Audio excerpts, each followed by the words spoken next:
आजकल मार्केट में हनी तो भाई लगभग लगभग सब जगह मिलता है, पर अडल्ट्रेशन का ज़माना है, हर चीज़ में मिलावट है। आपका हनी कैसे बचेगा इससे? मैं वेस्टर्न घाट्स कर्नाटका से ही हनी की प्रोक्योरमेंट ले रहा हूँ सारी की सारी, ठीक है, और डायरेक्ट फार्मर से ले रहा हूँ। और इसके अंदर कोई भी अडल्ट्रेशन नहीं है। मैंने रिसेंटली अपने हनी का, अपने प्रोडक्ट का क्यूसी चेक भी करवाया था, जिसके अंदर 100 आउट ऑफ 100 मार्क्स से हम पास हुए हैं। एक छोटी सी बात ही बताना चाहूँगा कि 9th ऑफ फरवरी को मेरी एंगेजमेंट थी और 10th ऑफ फरवरी को एज अ गिफ्ट मुझे कंपनी से आउट कर दिया गया था। तो वैसे भी मैंने स्ट्रगल देखे हैं। उसके बाद मैं 3 साल कोई काम नहीं था, नई नई शादी हुई थी, किसी तरीके का कोई काम नहीं था, तो वैसे सर्वाइवल भी देखे हैं। मेरी मदर इन लॉ एक्सपायर हो गए थे उस दौरान, तो वो एक झटका भी था। नमस्कार दोस्तों, मैं हूं संदीप मिश्रा और मेरे पॉडकास्ट चैनल हेलिक्स अनफिल्टर्ड में आपका स्वागत है एक और नए एपिसोड में। दोस्तों, आज हमारे साथ हैं एक एंटरप्रेन्योर। उनके बिजनेस में कुछ ऐसे ब्रांड्स हैं जो कि एफएमसीजी से रिलेटेड हैं, जैसे कि कॉफ़ी है उनकी एड कैफ के नाम से, और उनका हनी का एक ब्रांड है हाइबोरा के नाम से, नोवेल्टी एक और टी का ब्रांड है। और खासकर कॉफ़ी पे चर्चा होने वाली है, क्योंकि सर जो है कॉफ़ी के बड़े शौकीन है। और आज के टाइम में भाई जेनजी लोग जितने भी हैं, और जेनजी की बात ही क्यों करें, सबकी बात करते हैं, कॉफ़ी सबकी पहली पसंद है। दोस्तों, आज हमारे साथ हैं अद्वीर एंटरप्राइजेस के फाउंडर, और इनके 3 सब ब्रांड्स और हैं। आज उसी के बारे में जानने वाले हैं कि इनकी जर्नी कैसे रही है, कैसे ये काम कर रहे हैं उसमें, और आगे क्या करने वाले हैं, और एक ब्रांड को खड़ा करने में क्या क्या परेशानियां आती हैं। आज हम जानेंगे एक फाउंडर से। तो सर, शुरू करते हैं आपकी जर्नी के साथ ही। आपके शुरुआती दिनों में आप कैसे थे, कैसे आपने इस ब्रांड को शुरू किया, और इसके पीछे क्या आइडिया है? सर पहले तो नमस्कार, सब लोगों को नमस्कार। ठीक है जी। मैंने शुरुआती दिनों में, मैं बस आपको एक जर्नी बताना चाह रहा हूँ कि मैं बहुत ही होटल इंडस्ट्री से बिलोंग करता हूँ। 14-15 साल मैंने अच्छे 5 स्टार होटल्स को मैंने अपने 14-15 साल दिए हैं, लाइक ताज, ला मेरिडियन, हयात होटल्स में। और रही बात उन सब का रिलेशन इस इंडस्ट्री से कैसे है, तो मैं खुद एक एफएमसीजी का, फूड एंड बेवरेज का बहुत ही पैशनेट आदमी हूँ। ठीक है, बहुत घूमा हूँ मैं, सदर्न पार्ट, नॉर्दर्न पार्ट, इन सब को लेके।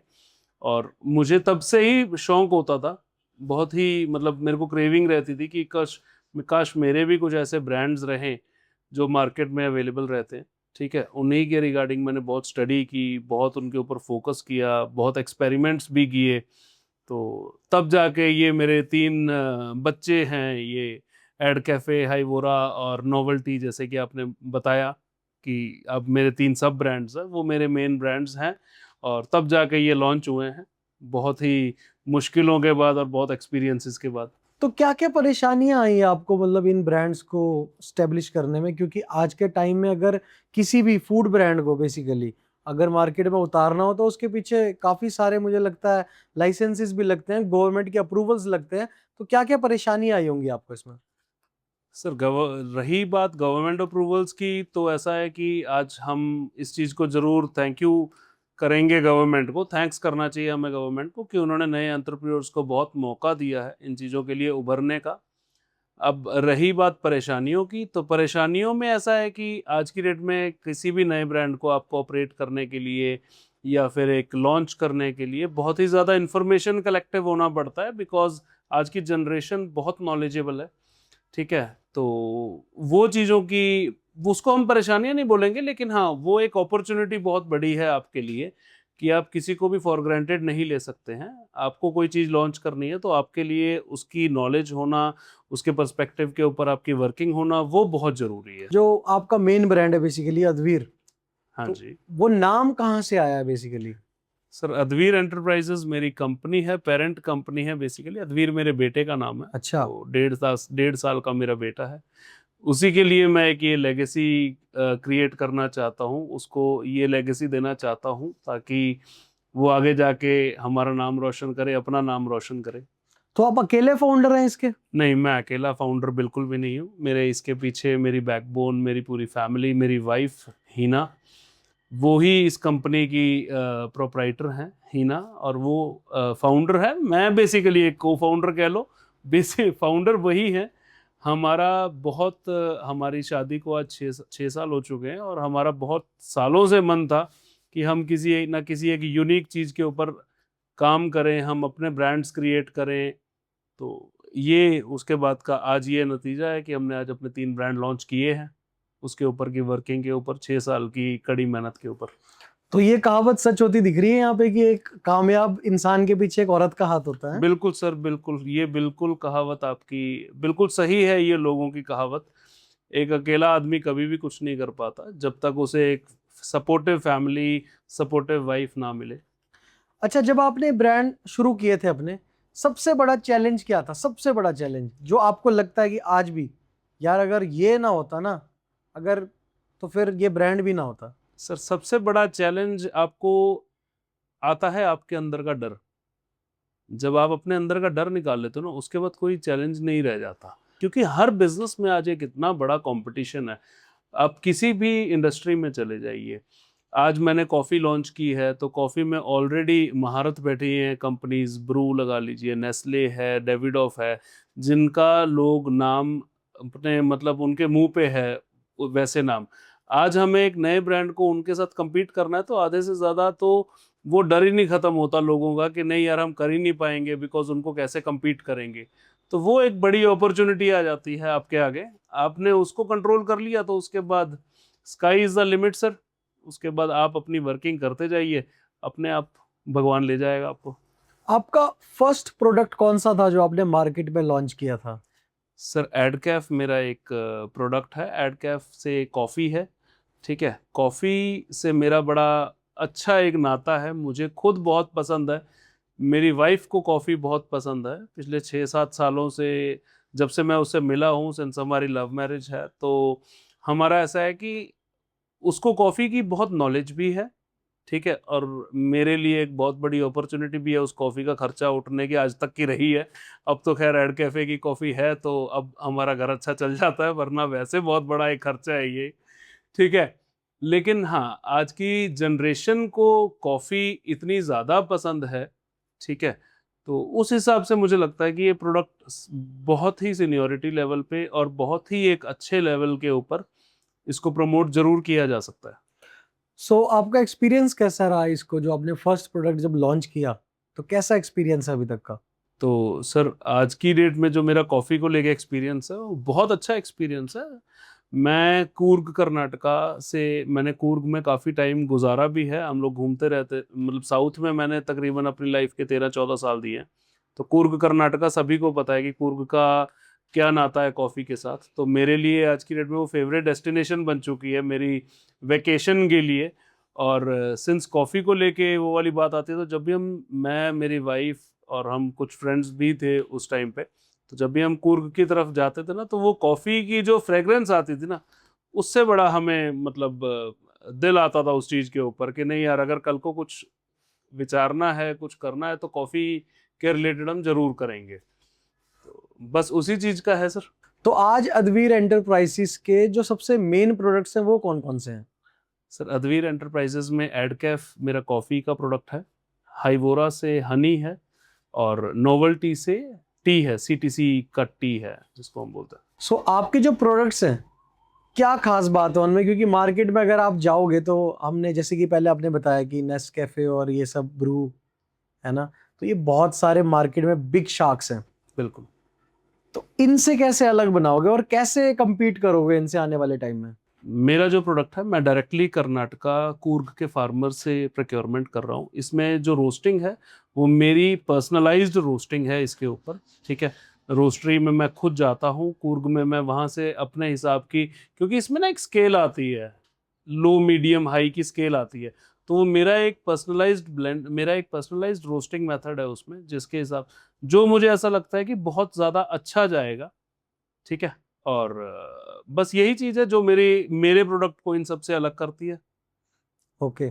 तो आपको लगता है कि एक वक्त ऐसा आएगा कि अदवीर एंटरप्राइजेस compete करेगा सबसे मार्केट में? बिल्कुल आएगा सर, बिल्कुल आएगा, मुझे इस बात का बहुत ही विश्वास है, ठीक है, कि अदवीर एंटरप्राइजेस के जितने भी आज के जो 3 प्रोडक्ट्स हैं और उसके बाद जितने भी फॉर्म लाइक आगे जो प्रोडक्ट्स आएंगे, वो सारे के सारे बहुत ही अच्छे चलेंगे मार्केट में, बिकॉज मेरा एक विजन बहुत स्ट्रांग है इनके ऊपर, इन सभी प्रोडक्ट्स के ऊपर, और मेरी वर्किंग बहुत स्ट्रांग है इनके ऊपर।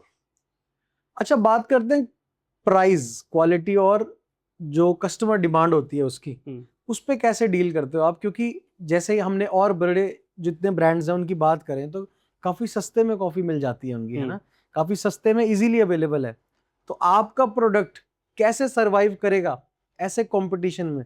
क्योंकि जब ये तो अक्सर सच ही होता है कि जब कोई भी नया ब्रांड लॉन्च होता है मार्केट में तो उनके प्राइसेस कंपैरिजन में हाई होते हैं या तो बहुत ही लो होते हैं। ठीक है। अगर बहुत ही लो होंगे तो हो सकता है आपके दिमाग में ये आए कि ये जो कंपनी है जो एक प्रोडक्ट्स बना रही है इसकी क्वालिटी काफी कम होगी। हाँ जी। तो आप क्वालिटी को कैसे मैनेज कर रहे हो और साथ में प्राइसिंग? सर मुझे एक ही चीज़ समझ में आती है, इसके अंदर प्राइसिंग तब तक बहुत मतलब अगर हम मीडियम रेंज में मिडल अपर रेंज में जाते हैं या फिर मैं कुछ नहीं, अगर हम जेंजी की आज की डेट में बात करते हैं तो लोग प्राइजेस आपको क्वालिटी के ऊपर पे करते हैं। आपकी क्वालिटी मेंटेन है, आपके प्रोडक्ट को चलने में कुछ वक्त जरूर लग सकता है, लेकिन अगर आपकी क्वालिटी मेंटेन है, आपका टेस्ट मेंटेन है, तो पब्लिक उसको जरूर पसंद करती है और वो चीज़ जरूर सेल होती है। अच्छा, तो आपका टारगेटेड ऑडियंस क्या है बेसिकली? अगर आप कस्टमर की बात करें, जो आपका टारगेट कस्टमर है, तो क्या सिर्फ आप जेनजीज को टारगेट कर रहे हैं? नहीं सर, मेरे हर प्रोडक्ट, हर तरीके के प्रोडक्ट, हर तरीके के सेगमेंट को टारगेट करते हैं। अगर मैं कॉफ़ी की बात करूं तो हाँ श्योर, जेंजी मेरा एक मेजर टारगेट है। अगर मैं टी को प्रमोट करने आऊं तो टी में मेरा जो मेजर टारगेट है वो फैमिलीज हैं, जो Haryana north Indian, basically north Indian families हैं जिन्हें अपने घर में एक स्ट्रॉन्ग टी पसंद है, सुबह की चाय जिन्हें अच्छी लगती है। अगर मैं हनी के बारे में बात करूं तो मेरा हेल्थ बेनिफिट्स को लेके वो ऐसा ऑडियंस टारगेट है जो लोग अपने हेल्थ को लेके बहुत शौकीन हैं या फिर जो जिम को लेके बहुत शौकीन हैं, उनके लिए वैसा एक मेरा टारगेट ऑडियंस है। और रही बात मैन्युफैक्चरिंग की, तो आप लोग खुद मैन्युफैक्चर कर रहे हैं अपने प्रोडक्ट को या फिर आप आउटसोर्स करते हैं, थर्ड पार्टी करते हैं? सर देखिए, मैं करता ज़रूर थर्ड पार्टी हूँ, इसके अंदर ऐसा कुछ नहीं है, लेकिन हाँ, चाहे वो टी है चाहे वो कॉफ़ी है, उसके अंदर जो मेरा पर्सनलाइजेशन है वो एक बहुत बड़ा मैटर है। फॉर एन एग्जांपल, अगर मैं आज टी की बात करूँ तो टी की जो ब्लेंडिंग करवाता हूँ वो मैं खुद करवाता हूँ। मेरा एक पर्सनल ब्लेंडिंग मेथड है उसमें, मेरा एक पर्सनल ब्लेंडिंग रेसिपी है उसमें, जो कि आई एम श्योर लोगों को बहुत पसंद आएगी, सबको बहुत पसंद आती है अभी तक। ओके। तो जो रॉ मटेरियल रहता है और उसके इंग्रेडिएंट्स रहते हैं, उसकी क्वालिटी को कैसे मतलब आप डील करते हो, कैसे प्रोसेस करते हो, कैसे देखते हो कि हाँ इसकी क्वालिटी अच्छी होगी? सर फिलहाल जिस हिसाब से मैं बिल्कुल एक इनिशियल स्टेज पे हूँ, तो इन सब का कंट्रोल, क्यूसी कंट्रोल सारा का सारा मेरे खुद के पर्सनल हाथों में है। ठीक है। अगर मैं रोस्टरी की बात करूँ तो वहाँ पे भी मेरा ही कंट्रोल चलता है, जिस हिसाब से मैं उनसे मटेरियल ले नहीं, रहा हूँ या कंट्रोल तो आपके हाथ में ही है, मैं प्रोसेस की बात कर रहा हूँ कि क्या प्रोसेस रहता है उसके पीछे।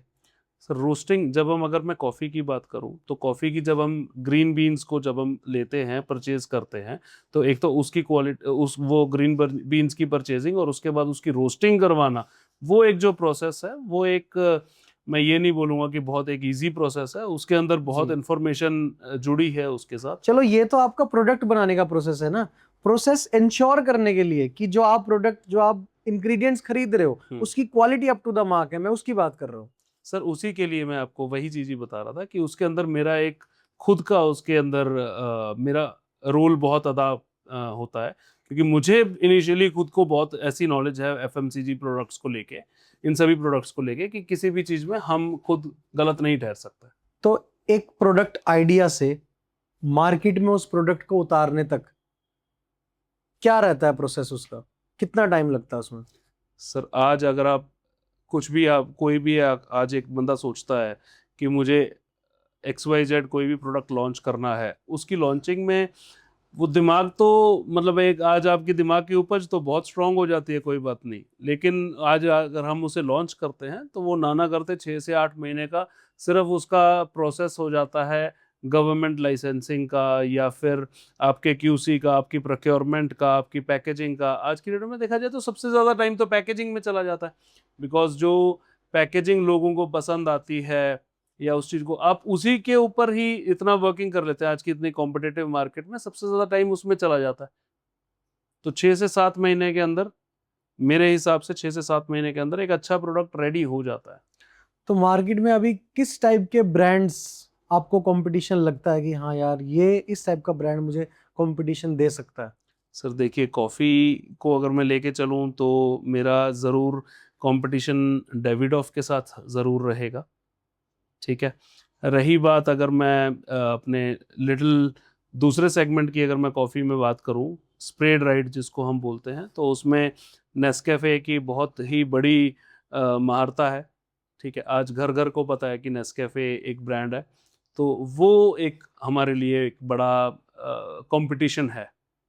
रेस्ट हम बात करें कि कॉन्टिनेंटल ब्रांड है या फिर रेज एक नया ब्रांड है, तो उनके हम साइड बाय साइड हैं। देखिए, स्टार्टिंग में कोई भी ब्रांड हो, उसका ट्रस्ट गेन करने के लिए कुछ स्ट्रेटजीज फॉलो करनी पड़ती हैं। आप क्या स्ट्रेटजी फॉलो करते हैं सर उसके लिए? मेरी स्ट्रेटेजी सिर्फ क्वालिटी है, इसके अलावा मेरी अभी एट हाल फिलहाल कोई और स्ट्रेटेजी नहीं है। मेरी क्वालिटी मेंटेन रखना एक मेरी सबसे बड़ी स्ट्रेटेजी है, दैट्स इट। क्या कभी आपको ऐसा लगा कि यार अब नहीं हो पाएगा? हर किसी की लाइफ में मोमेंट आता है, मेरी लाइफ में भी आया था और मुझे लगता है कि हर किसी की लाइफ में आता ही होगा, जब ऐसा लगे कि हट यार, छोड़, नहीं करना, अब नहीं हो पाएगा। मतलब इतनी सारी परेशानियां हो गई हैं, एक ऐसा स्टक हो गया है वहां पे कि अब कोई रास्ता नहीं दिख रहा है। नहीं सर, इस चीज़ में मैं थोड़ा सा एंटी मतलब आपके उसमें जाऊंगा कि मुझे ऐसा अपने पर्सनल लेवल पे कभी भी नहीं लगा कि नहीं यार अब नहीं हो पाएगा। मैंने बहुत सी अपनी लाइफ में इंडस्ट्रीज़ को मुझे मुझे फेलियर्स भी देखने पड़े। 2000 मैं अभी आपको 2013 14 15 की बात बताऊं तो मेरा खुद का एक रेस्टोरेंट भी था, तो उसे जब उसे मुझे क्लोज करना पड़ा अनफॉर्चुनेटली, तो वो एक मेरे लिए बहुत बड़ा झटका था। वो मेरा एक पहला चांस था काम करने का, खुद के लिए एक चीज़ तैयार करने का। लेकिन उसको उसके फेलियर के बाद भी मैंने कभी हार नहीं मानी। मैंने बहुत सी जॉब्स भी करी उसके बाद। मैंने टाटा में भी जॉब करी, मैंने ओयो में भी जॉब करी, इनफैक्ट मैंने बैंकिंग में भी जॉब करी है। तो और काफ़ी और तरीके के स्ट्रगल्स देखने के बाद भी कोविड में बहुत बड़ा एक स्ट्रगल था जब मेरी मतलब एक छोटी सी बात ही बताना चाहूँगा कि 9th ऑफ फरवरी को मेरी एंगेजमेंट थी और 10th ऑफ फरवरी को एज अ गिफ्ट मुझे कंपनी से आउट कर दिया गया था। तो वैसे भी मैंने स्ट्रगल देखे हैं। उसके बाद मैं 3 साल कोई काम नहीं था, नई नई शादी हुई थी, किसी तरीके का कोई काम नहीं था, तो वैसे सर्वाइवल भी देखे हैं।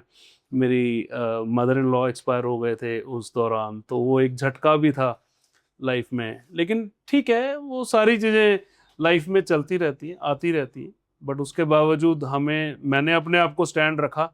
मैंने उसके बाद दोबारा रियल एस्टेट में भी कदम रखा, मैंने उसके बाद टाटा स्टील में भी कदम रखा, और अच्छे से आज दोबारा से एक लेवल पे दोबारा स्टैंड होके कंपनी को लॉन्च किया। तो नहीं वाला जो एक क्वेश्चन है वो मैंने आज तक अपने लिए तो नहीं सोचा। मे भी हो सकता है कि आप अभी उस मुकाम तक ही नहीं पहुंचे जहां पे स्टक हो जाएं, ऐसा भी तो हो सकता ऐसा है। हो सकता है, बिल्कुल हो सकता है, लेकिन मेरी कोशिश तो यही रहेगी कि मैं ऐसा अपने ऊपर तो नहीं होने दूंगा। ओके, तो अपार्ट फ्रॉम कॉफी हम चलते हैं हाईवोरा के ऊपर। हनी का ब्रांड है आपका, हाँ जी। और आजकल मार्केट में हनी तो भाई लगभग लगभग सब जगह मिलता है, पर अडल्ट्रेशन का जमाना है, हर चीज में मिलावट है। आपका हनी कैसे बचेगा इससे? सर मेरी जो प्रोक्योरमेंट है हनी की, जहाँ से मैं प्रोक्योर कर रहा हूँ, मतलब मैं वेस्टर्न घाट्स कर्नाटका से ही हनी की प्रोक्योरमेंट ले रहा हूँ सारी की सारी, ठीक है, और डायरेक्ट फार्मर से ले रहा हूँ। और इसके अंदर कोई भी अडल्ट्रेशन नहीं है। मैंने रिसेंटली अपनी कंपनी का क्यूसी चेक भी कर अपने हनी का अपने प्रोडक्ट का क्यूसी चेक भी करवाया था, जिसके अंदर 100 आउट ऑफ 100 मार्क्स से हम पास हुए हैं, ठीक है। तो वो मुझे बताते हुए बड़ा एक गर्व महसूस होता है। जहाँ पर भी मैं होरेका सप्लाई के लिए, कहीं पर भी मैं कोई डिस्कशन के लिए जाता हूँ, मीटिंग के लिए जाता हूँ, तो वो लोगों को बहुत पसंद आता है उस चीज़ में, ठीक है। हमारा थोड़ा सा कॉस्टिंग में अगर मैं मान के चलूँ कि मार्केट से अगर हायर रेंज में है, तो हम उसकी क्वालिटी की जिम्मेदारी भी लेते हैं, तो वो चीज़ है। जी, आप एक बार बताएंगे कि किस तरीके से हनी के अंदर अडल्ट्रेशन होती है आज के टाइम में? सर हनी के अंदर एडल्ट्रेशन होती है जब हम शुगर सिरप को ऐड करते हैं, जब हम बीज जो हम एक एक तरीके का हनी तैयार होता है, बॉक्स हनी जो हम नॉर्मल घरों में इस्तेमाल करते हैं। तो एडल्ट्रेशन कैसे होती है उसके अंदर कि बॉक्सेस के पास ही बीज को शुगर सिरप का इंटेक करवा दिया जाता है, जो कि वही सेम शुगर सिरप बॉक्सेस के अंदर चला जाता है, छत्तों के अंदर चला जाता है। और दूसरा जो हम फैक्ट्रीज के अंदर देखते हैं कि डायरेक्टली शुगर सिरप को मिक्स कर दिया जाता है, ठीक है, तो उस तरीके की अडल्ट्रेशन होती है, उससे ज़रूर आज की डेट में सर सबको मालूम है कौन से हमें क्या प्रोडक्ट चुनना है, सबको टेस्टिंग मालूम है, बहुत नॉलेज है लोगों को, तो वो लोग उस हिसाब से डिसाइड कर लेते हैं। राइट। तो आप तो एक तरीके से स्पेशलिस्ट हैं बेसिकली इसमें, तो हमारी ऑडियंस को ये ज़रूर बताइएगा, क्योंकि आजकल हर घर में हनी होता है, बट चेक कैसे किया जाए उसे कि यार जो हनी हम यूज़ कर रहे हैं वो कोई अडल्ट्रेटेड हनी नहीं है, मिलावटी शहद नहीं है, अच्छा शहद है ना? कैसे चेक करेंगे? लोग घरों में चेक कर सकते हैं, कुछ ऐसा होता है? सर बहुत मैं ये कहूँगा कि बहुत आसान भी नहीं है और बहुत मुश्किल भी नहीं है इस चीज़ को चेक करना। हम लोगों के दिमाग में ना एक बात है कि अगर हमने शहद को फ्रिज में रख दिया और अगर वो जम गया, फ्रिज या फ्रीज़र में अगर वो जम गया तो इसका मतलब वो एडल्टेड है। ये बात कहीं ना कहीं गलत भी है, बिकॉज क्रिस्टलाइजेशन, जो इसको बेसिकली क्रिस्टलाइजेशन कहते हैं, क्रिस्टलाइजेशन एक बहुत ही नेचुरल प्रोसेस है हनी का। लोगों के दिमाग में ये चीज़ आ जाती है कि अगर वो जमता है तो वो खराब है, बट नहीं, ऐसा भी नहीं होता। क्रिस्टलाइजेशन एक नेचुरल प्रोसेस है जिसके अंदर जो नेचुरल ग्लूकोज मौजूद है हनी के अंदर वो जम जाता है, तो वो चीज़ से नहीं है। हाँ, लेकिन अगर हम बात करें कि उसके अंदर एडल्ट्रेशन का कैसे मालूम पड़ता है, तो बहुत ज़्यादा विस्कस नहीं होना चाहिए हनी को, बहुत ज़्यादा ओवर मिठास नहीं होती है किसी भी हनी में। और अगर क्रिस्टलाइजेशन की बात करें तो एक जो क्रिस्टलाइजेशन हनी के अंदर हो जाती है वो एक नेचुरल प्रोसेस है, लेकिन जो हनी के ऊपर उठ के होती है वो उसको एडल्ट्रेशन हम कह देते हैं। मैंने तो जिंदगी में 2-3 बार प्योर हनी जिसे कहते हैं आप लोग, वो चखा है। जब जो छत्ता होता है बेसिकली उसमें से ही हम लोग काट के जब हनी लेते थे, तो उस टाइम पे जब मैंने हनी को टेस्ट किया तो हनी मीठा होने के साथ साथ हल्का कड़वाहट भी आती है उसके अंदर। तो ऐसा भी सच में होता है कि हर सर किसी के साथ? हाँ, बिल्कुल होता है, वो डिपेंड करता है हनी आपका किन फ्लावर्स से निकला है। बहुत तरीके के फ्लावर्स होते हैं, अनगिनत तरीके के फ्लावर्स होते हैं। अगर जैसे कुछ सिंगल फ्लावर हनीज भी आते हैं जो एक पर्टिकुलरली एक सिंगल फ्लावर के ऊपर ही हनी बनता है, ठीक है। अगर हम वाइल्ड फ्लावर हनी की बात करें तो वाइल्ड फ्लावर हनीज थोड़े से कड़वाहट में ज़रूर आते हैं, बिकॉज वो जंगल में अनगिनतों तरीकों के जो फूल जो आम जिंदगी में लोगों को देखने को भी नहीं मिलते, जो बीज उन फ्लावर्स में से हनी लेके आती हैं, हाँ जरूर उन वाइल्ड फ्लावर हनी में वो चीज़ की कड़वाहट ज़रूर एक बार महसूस ज़रूर होती है। ये मेरा हनी हाइबोरा के नाम से है, ये एक मल्टी फ्लावर हनी है, ठीक है। मल्टी फ्लावर से हम कह देते हैं कि जब बीज को मल्टीपल फ्लावर्स मिलते हैं उनकी उनके अंदर से हनी प्रोड्यूस करने के लिए और उसके बाद अपने छत्ते में ले जाने के लिए, तो उसे हम मल्टी फ्लोरल हनी कह देते हैं। ये वो चीज़ है, ठीक है। अगर आप इसकी विस्कोसिटी देखें तो विस्कोसिटी या फिर हम गाढ़ापन देखें तो आप देख सकते हैं कि ये उतना गाढ़ा नहीं है जितना आप नॉर्मली देखेंगे बाकी के शहद में। और आज अगर इसे आप फ्रिज के अंदर 1 दिन या 2 दिन या 3 दिन रख के देखते हैं, तो जो मैं आपको क्रिस्टलाइजेशन की बात कर रहा था, हाँ वो क्रिस्टलाइजेशन ज़रूर होगी, लेकिन वो क्रिस्टलाइजेशन आपको देखने को मिलेगी हनी के अंदर, ना कि ऐसा कि वो हनी से ऊपर उठ के आपके ढक्कन के साथ चिपक जाए और आपका ढक्कन ही खुलना बंद हो जाए, या फिर आपको बहुत ज़्यादा उसके अंदर इसकी मिठास भी नॉर्मल हनी से कम निकलेगी, ठीक है। ऑर्गेनिक हनी है ये, नेचुरल हनी है, ऑर्गेनिक हनी है ये। अब आगे बढ़ाना है, हर किसी का सपना तो यही होता है कि हमारा ब्रांड बड़ा हो जाए। बिल्कुल। आपने शार्क टैंक के बारे में सुना? बिल्कुल कभी सोचा है वहां जाने का? ज़रूर सोचा है सर, ऐसा कुछ नहीं है कि नहीं सोचा, कौन नहीं जाना चाहता इतने बड़े प्लेटफॉर्म के ऊपर, ठीक है। बहुत अच्छा प्लेटफॉर्म है अपने आप को एक company as a company grow करने का, इन ऐसे एंटरप्रेन्योर से सीखने का, इतने फाउंडर से सीखने का। तो मैंने ज़रूर सोचा और जब भी मौका मिलेगा तो मैं ज़रूर अपने प्रोडक्ट्स को वहाँ पे डिस्प्ले करना चाहूँगा। और हम बात करते हैं यहाँ पे एड कैफ की, तो ये गोल्ड प्लांटेशन जो कॉफी है आपकी बेसिकली, हाँ जी। ऐसे आपने बहुत सारे ब्रांड्स देखे होंगे शार्क टैंक में जो आते हैं, ऑलरेडी वहां पे बहुत सारे ब्रांड्स अभी बहुत अच्छा कर रहे हैं, है ना? तो उनके साथ कैसे compete होने वाला है भाई अद्वीर एंटरप्राइजेस का? और क्या है इस कॉफी में ऐसा जो अलग बनाती है इसको? खुशबू तो बहुत अच्छी आ रही है, पैकेट के अंदर से ही खुशबू आ रही है। हाँ जी। तो लीक तो नहीं है पैकेट कहीं से? नहीं सर, ये पैकेट लीक नहीं है। ये खुशबू आने का रीजन ये है कि हाँ, हमने थोड़ी देर पहले स्टूडियो में इस पैकेट को जरूर खोल दिया था ताकि कॉफी की महक बनी रहे हमारी अच्छा। कॉफी की, और संदीप जी को अच्छा लगे उस चीज का कि ये हाँ, किसी कुछ प्रोडक्ट्स कॉफी आए की हैं। खुशबू तो बहुत बढ़िया आ रही है। हाँ जी। और इसके बारे में कुछ बताइए कि एड कैफ का ये जो प्रोडक्ट है गोल्ड प्लांटेशन कॉफी, ये क्या है? तो सर, गोल्ड प्लांटेशन बेसिकली कैसा होता है कि हमारे जो बीन्स के अंदर बहुत सारी कैटेगरीज होती हैं, जिसको हम बेसिकली 3 कैटेगरीज में बीन्स को डिवाइड कर दिया जाता है, अरेबिका, रोबस्ता और लिबेरिका। जिसमें लिबेरिका का बहुत एक छोटा सा पार्ट रहता है प्ले करने का। अरेबिका और रोबस्ता दो ऐसे तरीके के बीन्स हैं। अरेबिक दोनों फ्रूट हैं बेसिकली, राइट। तो अरेबिका एक बहुत ही नेचुरल फ्रूटी फ्लेवर वाला बीन है, और रोबस्ता थोड़ा सा जिसको हम बोलते हैं कि एक हाई कैफीन या फिर एक रिच बोल्ड फ्लेवर वाला बीन है।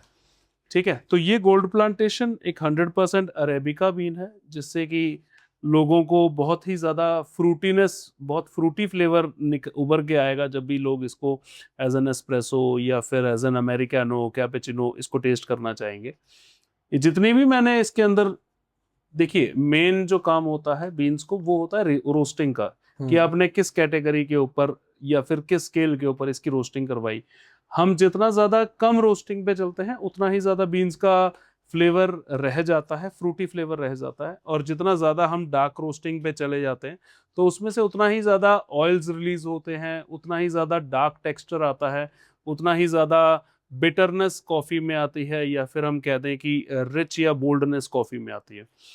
तो मैंने जो इस अपने सारे के सारे कॉफीज को जो मैंने स्केल करवाया है रोस्टिंग पे, वो मिडल टू अपर में करवाया है, जैसा कि लोगों को इंडियन कैटेगरी को जैसा पसंद है। हम एज एन इंडियंस, हमें तब तक कॉफी कोई पसंद नहीं आती जब तक उसके अंदर हमें ऐसा लगता है कि बिटरनेस ना आए या स्ट्रांगनेस ना आए। अदरवाइज अरेबिका बीन्स, जो ये मेरे कॉफी है, ये गोल्ड प्लांटेशन 100% अरेबिका बीन्स है, इसके अंदर कोई वैसा नहीं है। तो क्या आप इंडियन मार्केट को देखते ही कॉफी अपना प्रोडक्ट जो है बिल्डअप कर रहे हैं? नहीं सर, फिलहाल हाँ, फिलहाल इंडियन मार्केट, बिकॉज इंडिया बहुत ही ग्रोइंग मार्केट है कॉफ़ी में।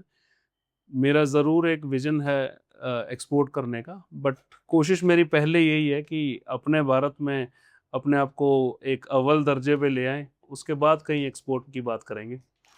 इंडिया में तो बहुत लोग, मतलब आपने जेनजीज का नाम लिया था, और आजकल यूथ कहते हैं कि अल्कोहल कम कंज्यूम कर रहा है और कॉफी ज्यादा कंज्यूम कर रहा है। तो कहीं आपने यहीं से तो नहीं आपने सोचा कि एक कॉफी का ब्रांड लॉन्च किया जाए और पैसा कमाया जाए? क्या मेन मेन मोटिव क्या है आपका, पैसा कमाना या फिर ब्रांड स्टेबलाइज करना? सर, मेरा मेन मोटिव ब्रांड स्टेबलाइजेशन का है। पैसा, मुझे जो लगता है कि पैसा उससे अपने आप बनने लग जाएगा। फिलहाल के लिए तो ब्रांड, मुझे अपने ये ब्रांड्स को प्रमोट करना है, मुझे अपना एक्सपीरियंस जो है वो एक्सप्लोर, अपने एक्सपीरियंस को मुझे और एक्सप्लोर करना है। ठीक है, कि मैं किस हद तक अपनी नॉलेज को यूज़ करके और ज़्यादा लोगों के लिए कोई ना कोई अच्छे प्रोडक्ट्स निकाल के ला सकूं। तो अभी तो आप मार्केट में अपने प्रोडक्ट्स को भेज ही रहे हैं, हाँ जी। धीरे धीरे जाना शुरू हो चुका है और हाँ जी, काफी हाँ हद जी। तक हाँ, सप्लाई जा भी चुकी है। अमेजोन पे हम लोग लाइव Okay. हो चुके हैं। ठीक है, और अमेजोन से हमें एक अच्छे खासे ऑर्डर्स की एक्सपेक्टेशन भी है और आ भी रहे हैं, नो डाउट। जी। तो देखो, ऑर्डर चले जाना, उसके बाद एक बहुत इंपॉर्टेंट चीज रहती है, वो रहता है कस्टमर फीडबैक। बिल्कुल वो कैसा आ रहा है, एक्सपीरियंस क्या है उसका अभी तक का? सर, कस्टमर फीडबैक बहुत अच्छा आ रहा है, इसमें कोई दो राय नहीं है। हमें बहुत अच्छा लग रहा है कि कस्टमर्स को पसंद आ रहे हैं हमारे प्रोडक्ट्स। उनको लगता है कि हाँ, नई चीज़ कोई अगर मार्केट में आई है तो हम उसमें कहीं फेल नहीं हो रहे हैं उस प्रोडक्ट को चूज करने में, तो वो मुझे एक अच्छी चीज़ लग रही है। स्टार्टिंग में जब आप कोई ब्रांड लॉन्च करते हो और उस टाइम पे कुछ आपको कस्टमर फीडबैक देता है ना, तो वो यादगार बन जाता है आपका, है ना? तो ऐसा कोई इंटरेस्टिंग और मेमोरेबल फीडबैक आपको याद आ रहा हो? सर, मेरा सबसे पहला फीडबैक जो आया था वो अमेजोन पे ही आया था, अंजलि जी के थ्रू, जिन्हें मेरी पैकेजिंग, जो मेरी रिजर्व, गोल्ड रिजर्व करके इंस्टेंट कॉफ़ी की जो मेरी दिखाएंगे आप पैकेजिंग साथ है। के साथ? श्योर। तो जो उन्हें ये पैकेजिंग बहुत पसंद आई थी। ठीक है, और उन्होंने मेरे को बोला था कि ये कैप खुलने के बाद जो इसके अंदर हमने जो सील की हुई है, वो सील को भी हमने, आप देख सकते हैं, वो सील को भी हमने प्रिंट करवाया हुआ है, या क्या बात इसके है। ऊपर भी स्टैंपिंग करवाई हुई है हमने। तो उन्हें ये चीज़ बहुत पसंद आई थी, ये चीज़ उन्हें बहुत यूनिक लगी थी कि लोग ये चीज़ नहीं करवाते हैं ज़्यादातर। और उन्हें पैकेजिंग के साथ साथ फिर उसके बाद जो इसका टेस्ट है या फिर जो इसके अंदर फ्रेग्रेंस है, इसके अंदर जो इनके नेचुरल, इस कॉफ़ी के जो नेचुरल नोट्स हैं या फ्लेवर्स हैं, वो जैसे कैरेमल है या फिर आलमंड्स है, तो लोगों को इसके लिए बेसिकली अपने फ्लेवर्ड कॉफ़ीज़ परचेज करनी पड़ती है, जो कि उसके बाद उनके लिए एक अलग सेगमेंट बन जाता है या फिर अलग से खर्चा हो जाता है, वो आप समझ लीजिए। तो इसके अंदर वो नेचुरल फ्लेवर्स उनको बड़े पसंद आए थे, तो उन्होंने एक बड़ा अच्छा रिव्यू दिया था पैकेजिंग के ऊपर भी प्लस टेस्ट के ऊपर भी। वो मेरा पहला रिव्यू था, तो वो ज़रूर दिल पे लगा हुआ है। बिल्कुल। तो आप एक बार अपने सारे प्रोडक्ट्स दिखाएंगे थोड़े, मतलब अभी तो प्रोडक्ट्स तो कम ही हैं, तो वो एक बार अगर आप दिखा देते सबको, हमारी ऑडियंस को, तो ज़्यादा अच्छा रहता। बिल्कुल कौन सर, कौन से प्रोडक्ट्स आपके पास अभी हैं? बिल्कुल सर। तो मैं जैसे कि आपको बताया कि ये फ्रीज ड्राइड कॉफ़ी है गोल्ड रिजर्व। आप इसे एज एन डेविडोफ के उसमें ले सकते हैं, नज़रिए में ले सकते हैं। ज़्यादातर मतलब आम जनता को वही चीज़ समझ में आती है कि वो ऐसा है। दूसरा, उसके बाद ये हमारा एक प्रोडक्ट है डेली ब्रू, एड कैफे का डेली ब्रू है। ये एक स्प्रे ड्राइड कॉफ़ी है, जो आप एक एग्जांपल के तरीके से ले तो जैसे आप घर पे नेस्कैफे क्लासिक कॉफ़ी जो अभी आप यूज़ करते हैं या फिर ब्रू की जो यूज़ करते हैं, ये उस तरीके की कॉफ़ी है। ये फ्रीज ड्राइड और स्प्रे ड्राइड बेसिकली टेक्नोलॉजी होती है या फिर एक बनाने प्रोसेस है, इनको बनाने का प्रोसेस है, कॉफ़ीज़ को, इंस्टेंट कॉफ़ीज़ को बनाने का प्रोसेस है। उसके बाद आए एड कैफे में हमारे पास बीन्स हैं। बीन्स में हमारे पास वेरियस कैटेगरीज हैं, जैसे कि ये कैबे अरेबिका है। कैबे अरेबिका एक सिंगल ओरिजिन कॉफ़ी है, ठीक है। बेसिकली कैसा होता है कि अरेबिका बीन्स, जैसे कि मैंने आपको पहले भी बताया, अरेबिका बीन्स ही जो फ्रूटफुल फ्लेवर्स होते हैं, उसके अंदर जो कैटेगरीज आ जाती हैं उसके बाद ओरिजिन वाइज। जैसे अगर मैं आपको एग्जांपल दूं, अगर आप विस्की पीते हैं तो विस्की में लोगों को पसंद आती है ग्लेनफिडिक, ग्लेनलिवेथ, जिन्हें हम सिंगल ओरिजिन या फिर सिंगल मॉल्ट बोल देते हैं बेसिकली। तो उस तरीके से ये सिंगल ओरिजिन होते हैं, एक ही ओरिजिन के, एक पर्टिकुलर ओरिजिन की बीन्स होती हैं। कशिश जी, ऐसा लगता है कि आप कॉफी के साथ साथ विस्की के भी काफी शौकीन हैं। सर, मैं पूरे एफएमसीजी का ही शौकीन हूँ, पूरे एफएनबी का शौकीन हूँ मैं। मुझे फूड और बेवरेज से बहुत ही लगाव है और बहुत ही एक्सप्लोर करना मुझे बहुत पसंद है, चाहे वो किसी भी तरीके का प्रोडक्ट हो। ये कैफ़े ब्लेंड है। इसका नाम हमने कैफ़े ब्लेंड दिया है बिकॉज जितने भी होरेका में या होटल्स, रेस्टोरेंट्स, कैफ़ेज़, केटरिंग्स में जिस भी जब भी जो बीन्स यूज़ होते हैं वो इस कैटेगरी के बीन्स यूज़ होते हैं। अरेबिका और रोबस्ता का ये एक रेशो मिक्स होता है। जो मैंने आपको पहले बताया, अरेबिका जो फ्रूटीनेस देता है और रोबस्ता जो बोल्डनेस देता है। अगर हम इसे मिक्स करते हैं तो जो हमारे को इंडियंस को जो हमें बिटरनेस या स्ट्रॉन्ग कॉफ़ी पसंद आती है, तो वो ये बीन्स है। तो इसलिए हमने इसका नाम कैफ़े ब्लेंड दिया है। इसमें आगे हमारे पास बहुत सारे वेरिएंट्स आ जाते हैं, जैसे कैफ़ेज़ को पसंद आता है तो वो सब कुछ हम मॉडिफाई उस अकॉर्डिंगली कर सकते हैं। ओके, तो पर्सनली अगर मैं किसी प्रोडक्ट की बात करूं, तो कौन सा प्रोडक्ट है जो आपको खुद सबसे ज्यादा पसंद है कॉफी के मामले में? सर, कॉफ़ी के मामले में मुझे 100% अरेबिका, मेरा गोल्ड प्लांटेशन प्रोडक्ट ओके। बहुत पसंद है, जो कि बहुत अच्छा फ्रूटफुल फ्लेवर देता है किसी भी एक तरीके की कॉफ़ी को। गोल्ड प्लांटेशन मुझे सबसे ज़्यादा पसंद है अपना। ओके। ये हमारी south Indian filter coffee powder है, ठीक है। जो पैन साउथ, आप कभी भी अगर साउथ में जाएं, केरला, कर्नाटका, तमिलनाडु या आप कहीं पे भी जाएं, तो जो डाबरा सेट के अंदर कॉफ़ी दी जाती है एक डिकॉशन बना के, उसके अंदर आपने कभी वीडियोस में या कभी आपने एक्सप्लोर किया हो तो वो ऐसे कप के अंदर डिकॉशन डालते हैं साउथ इंडियन फिल्टर कॉफ़ी का। ये वही है। उसके ऊपर वो एक स्टील के कप में ऊपर से ऐसे दूध उछाल के डालते हैं, अगर बिल्कुल आपने देखा बिल्कुल हो। बिल्कुल सही कह रहे हैं आप। तो ये वही प्रोडक्ट है, उसी तरीके से ही तैयार होता है ये प्रोडक्ट, ठीक है। तो south Indian filter coffee powder, इसमें हमारे पास एक डिकॉशन का भी हम लॉन्च करेंगे। जैसे कैसा होता है कि ये ओवरनाइट प्रोसेस हो जाता है या फिर एक थोड़ा सा टीडियस प्रोसेस हो जाता है, बिकॉज ये इसका जो स्पेशल फ्लास्क आता है, जिसे हम साउथ इंडियन फिल्टर कॉफी का डिकॉशन फ्लास्क बोलते हैं, उसके अंदर इसको छोटे छोटे ड्रिप्स से ये डिकॉशन जो निकलता है वो 2 से 3 घंटे का एक प्रोसेस हो जाता है। तो अगर किसी को आज पीनी है तो वो रात में ही लगा के, जो साउथ में लोग करते हैं अमूमन, तो हमने इसका डिकॉशन ही कोशिश की है लेके आने के लिए, और उसमें हम सक्सेसफुल हैं। ले आएंगे उससे जल्दी से मार्केट में हम लॉन्च करेंगे, तो लोग नॉर्थ में है या ईस्ट में है या वेस्ट में है, जिन्हें अपना वैसा एक्सप्लोर करना है, साउथ इंडियन टेस्ट एक्सप्लोर करना है, तो वो कर पाएंगे उससे।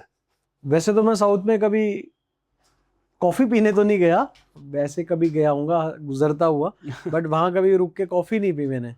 बट अब लगता है कि पीनी पड़ेगी कॉफी, है ना? आपको जरूर ट्राई करनी चाहिए साउथ इंडियन फिल्टर कॉफी। वैसे मैंने एक बार जरूर करी है, वो भी चंडीगढ़ के अंदर ही। अच्छा। आर्मी कैंट है हमारा चंडीगढ़ में, वेस्टर्न कमांड। हाँ जी। तो वेस्टर्न कमांड के अंदर एक रेस्टोरेंट है छोटा सा, अच्छा। वहाँ पे कुछ साउथ इंडियन फैमिली है, वो काफी पुरानी, ठीक। वो वहाँ पे कॉफी बनाते हैं। और वो आपने सही कहा, मुझे सिर्फ उसकी एक ही खास बात याद है, उस स्टील के कप में कॉफी उन्होंने दी थी, बिल्कुल हाँ जी। स्टील का कप था, उसी में कॉफी दी थी उन्होंने। उसको डाबरा सेट पर्टिकुलरली वो उसी चीज के लिए ही बना है, उसी कॉफी के लिए ही बना है जी।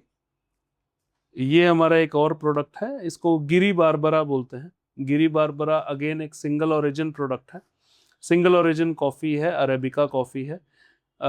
ये भी उसी तरीके से जैसे मैंने आपको काबे अरेबिका के बारे में बताया, ठीक है, उसी हमारे सारे प्रोडक्ट्स के ऊपर आर स्टोरी में कंप्लीट जो भी कॉफ़ी है उसके बारे में पूरी स्टोरी लिखी हुई है। तो जो भी कोई परचेज करता है तो वो जान सकता है कि ये क्या प्रोडक्ट है, कहाँ का ओरिजिन है, वो सारी चीज़ें इसके ऊपर पूरी नॉलेज के साथ और हमने आपकी एनर्जी का राज भी मुझे यही लग रहा है। मेरी एनर्जी का राज मेरी जरूर हेड कैफे कॉफ़ी है। दिन में काफ़ी कप मैं टेस्टिंग में ही ले लेता हूँ कि हाँ किसी चीज़ में तो आप कोई मतलब सारा किसी दिन हाई कंट्रोल में। कैफीन रहते हैं। बिल्कुल। बिल्कुल। तो संदीप जी, मैं आपको कुछ दिखाना भी चाहता हूँ। जी दिखाइए। ये कुछ इस तरीके से हम, जैसे सीज़न आ रहा है, जैसे मैंने आपको बताया कि मैं फूड एंड बेवरेज लाइन से बहुत पुराना रिलेट हूँ, जैसे सीज़न आ रहा है, फेस्टिवल सीज़न आ रहा है, या उस तरीके से दिवाली है, रक्षाबंधन है, न्यू ईयर है, क्रिसमस है, तो हमने अपने प्रोडक्ट्स को लेते हुए हमने कॉर्पोरेट गिफ्टिंग या फेस्टिवल गिफ्टिंग भी प्लान की हुई है, और उसके ऊपर हम जरूर वर्किंग कर रहे हैं, रेडी कर रहे हैं। तो जैसे कि आप ये देख सकते हैं, इसके अंदर हमारा फेवरेट प्रोडक्ट, सबका favourite product gold reserve coffee, freeze dried coffee, हमारा नेचुरल हनी, और इसके बाद हमारा इसके अंदर अगर हम देखें तो ये बॉक्स के अंदर होममेड चॉकलेट्स हैं, और ये Okay. हमारा सबसे फेवरेट है, ये आलमंड्स हैं, बादाम हैं, जिनको हमने जो कोटिंग करवाई है वो हमारे खुद के कॉफ़ी डिकॉशन से करवाई है। अच्छा। जो हमारी खुद की गोल्ड प्लांटेशन कॉफ़ी है, उसके डिकॉशन से हमने इसको तैयार किया है। तो आप चाहेंगे टेस्ट करना? बिल्कुल श्योर करना चाहूंगा मैं संदीप जी जरूर इसे, मैं इसे जरूर टेस्ट करूंगा, हाँ, अभी टेस्ट जाते जरूर जाते जरूर कीजिए। करूंगा। बिल्कुल बिल्कुल। बिल्कुल। तो हम लोग ऐसे करके कॉर्पोरेट गिफ्टिंग और फेस्टिवल गिफ्टिंग के ऊपर भी वर्किंग कर रहे हैं, तो जिससे हमारी रीच बढ़े, कॉर्पोरेट्स में रीच बढ़े, और जा भी रहे हैं, काफ़ी कॉर्पोरेट क्लाइंट्स के पास हमारे गिफ्टिंग जा रही है, दिल्ली में है, गुड़गांव में है, और सबको अच्छा लग रहा है, तो उससे हमें बहुत फ़ायदा मिल रहा है। ओके, तो आने वाले प्रोडक्ट्स के बारे में कुछ बताइए कि अभी कुछ प्रोडक्ट लॉन्च होने वाले हैं। और अभी बिल्कुल सर, अभी कॉफ़ी और हनी के बाद टी मेरा बिल्कुल लॉन्चिंग स्टेज पे है, ठीक है, जिसका नाम मैंने नोवल टी रखा है। नोवेल्टी। हाँ जी। नोवेल्टी क्या चीज़ है अभी? सर नोवल टी से मतलब ऐसा है कि ये मेरे फादर साहब का बहुत एक पुराना ब्रांड नेम है, नोवल टी। जब उन्होंने अपनी शादी से पहले कभी कोई बिजनेस लॉन्च किया था, जब शुरुआत करी थी अपनी, तो उन्होंने नोवेल्टी एक ब्रांड अपने लिए चूज किया था। तब वो भी केटरिंग लाइन से थे, वो भी केटरिंग लाइन से थे। तो उन्होंने novelty palace, novelty tent house, उसके बाद वो बिल्डिंग लाइन में आए तो नोवेल्टी बिल्डर्स, आज यहाँ पे नोवेल्टी रियल एस्टेट के नाम से ऑफिस है। तो मैं उसी लेगेसी को एक कंटिन्यूएशन देना चाहता था कि हमारे उसी ब्रांड से रिलेटेड, उसी वो एक लेगेसी से रिलेटेड हमारा किसी ना किसी एक ब्रांड का नाम हो। तो मैंने उसे थोड़ा सा चेंज करके, जहाँ NOVELTY होता है उसके अंदर -TEA दे दिया। तो वो एक नोवेल्टी, जो हमारे पुराने जानकार हैं, मेरे फादर साहब के पुराने जानकार हैं, उन्हें सबको पता है, उन्हें सबको उस चीज़ का एहसास हो जाता है कि इसे किस हिसाब से कस्टमाइज किया गया है, और हमें भी एक खुशी मिलती है कि हम उस लेगेसी को चला रहे हैं। ओके, तो अभी आने वाले फ्यूचर के क्या प्लान्स होने वाले हैं आपके? एंड साथ साथ एक चीज़ और बताइए हमारे व्यूअर्स को कि कहाँ से एक्सप्लोर किया जाए आपके प्रोडक्ट्स को, कहाँ से खरीदा जाए, क्योंकि अभी इतने सारे प्रोडक्ट हैं तो कहीं ना कहीं तो आपने इनको रखा ही होगा। जैसे आपने बताया अमेजोन पे है, क्या ऑफलाइन मार्केट में भी अवेलेबल हो चुके हैं या होने वाले हैं, कैसे होने वाला है? सर इसके अलावा ये 3 प्रोडक्ट्स के अलावा मेरी अभी कोशिश जारी है इसके होममेड चॉकलेट्स, और जैसे मैंने आपको बताया होममेड चॉकलेट्स और ड्राई फ्रूट्स की रेंज में। उसके बाद जो हमारे घरेलू प्रोडक्ट्स हैं, जैसे राइस हो गया, multi flower, multi organic flowers हो गए, रागी फ्लावर हो गया, उस तरीके से वो फ्लावर्स में मेरी रेंज को मैं एक्सप्लोर करना चाहता हूँ। पिकल्स हो गए, हाउसमेड पिकल्स हो गए, जैम्स हो गए, उसके अंदर मेरी कोशिश है। और last but not the list, फिर मैं अपने आप को एक हार्ड बेवरेज रेंज में भी लॉन्च करने की मेरी पूरी कोशिश है। अब देखते हैं कैसे साथ मिलता है, उसके ऊपर ज़रूर वक्त जाएगा। आप ये अभी तक हमारे जितने भी प्रोडक्ट्स हैं वो फिलहाल अमेज़ोन के ऊपर अवेलेबल हैं। बहुत ही जल्दी हम उसे, इन सभी प्रोडक्ट्स को रिटेल मार्केट में भी अवेल कर लेंगे। ओके, तो हमारे जो व्यूअर्स हैं उसके अंदर कुछ एंटरप्रेन्योर्स भी होंगे जो अपना नया ब्रांड सेटअप करना चाहते हैं। जाते जाते उनके लिए आप क्या सजेशन देना चाहोगे, कुछ टिप्स देना चाहोगे जो अपना नया एफएमसीजी का प्रोडक्ट लॉन्च करना चाहते हैं, क्योंकि आपको काफी एक्सपीरियंस हो चुका है अब इसमें, तो क्या सजेशन रहेगा और क्या आपके लिए टिप्स रहेंगे इनके लिए? सर मेरा संदीप जी इनके लिए यही सजेशन है, एक ही सजेशन है कि हार मत मानिए, कि हार मत मानिए, अपने आप को उसके ऊपर जारी रखिए, अपनी कोशिश को जारी रखिए जैसे मैंने रखा हुआ है। बहुत सारी इंडस्ट्रीज़ के बाद भी इस अपने एक पैशन को फॉलो करने के लिए जो मैंने मेहनत की है, आप भी कीजिए। चाहे वो एफएमसीजी ब्रांड है, चाहे वो एक एफएमसीजी ब्रांड है, या फिर चाहे कोई भी और इंडस्ट्री का ब्रांड है, इसके ऊपर आप प्लीज़ हार मत मानिए और ज़रूर सक्सेस मिलेगी आप। तो ठीक है दोस्तों, पॉडकास्ट काफी लंबा हो चुका है और कॉफी की चुस्कियों के साथ भाई मैं इसको खत्म करना चाहता हूँ, क्योंकि ज्यादा लंबा करेंगे तो आप लोग भी बोर हो जाएंगे। मैं पीता हूँ कॉफी, आप भी कॉफी पिए, और भाई याद रखिए अपने ब्रांड को, एड कैफे को, है ना, एड कैफ को याद रखिए और कॉफी जरूर मंगवाइएगा। अमेजोन पे अवेलेबल है, ऑफलाइन मार्केट में भी जल्दी आपके पास आने वाली है। और आप जाते जाते कुछ कहना चाहेंगे जनाब? मैं तो अब कॉफी पीने वाला हूँ। सर आप अपनी कॉफ़ी इंजॉय कीजिए। बाकी सभी व्यूअर्स को thank you, thanks a lot time देने के लिए। और ज़रूर ये प्रोडक्ट्स को ट्राई कीजिए और हमें रिव्यू कीजिए, हमें बहुत अच्छा लगेगा। हमारी कोशिशों को साकार कीजिए। Thank you. तो ठीक है दोस्तों, मिलते हैं किसी और पॉडकास्ट में। मैं लेता हूँ कॉफी का मजा और आप भी लीजिए बिल्कुल मेरे साथ, एड कैफे के साथ। तो मिलते हैं किसी और पॉडकास्ट में, तब तक के लिए बाय बाय।